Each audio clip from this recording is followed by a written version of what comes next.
When a bowl is broken in Japan, it's put back together with the cracks being filled with gold, creating a beautiful lining.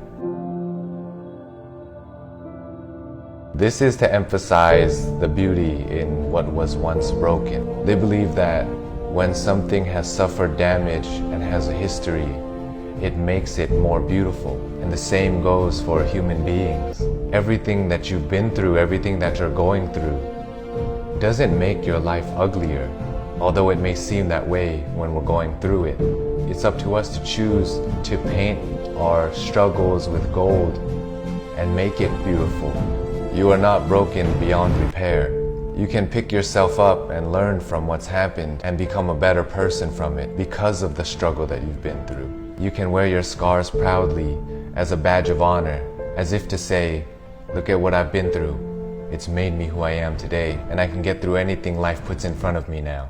Nobody has had a perfect life, and nobody ever will. It's only up to us if we choose to paint our broken pieces gold and make it beautiful.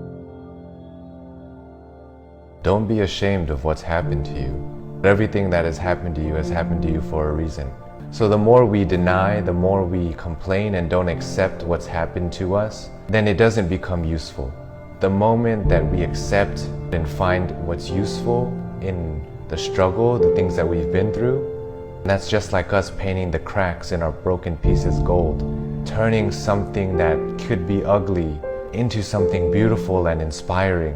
When what you have been through is inspiration for other people, then it was all worth it. So don't get stuck on how things used to be. I once heard a quote that said, every next level of your life will demand a new you. And sometimes it takes being broken in order to become that new version of yourself. So if you're going through hard times, I hope this video can help you or somebody that you love. My name is Sean Uranahiran.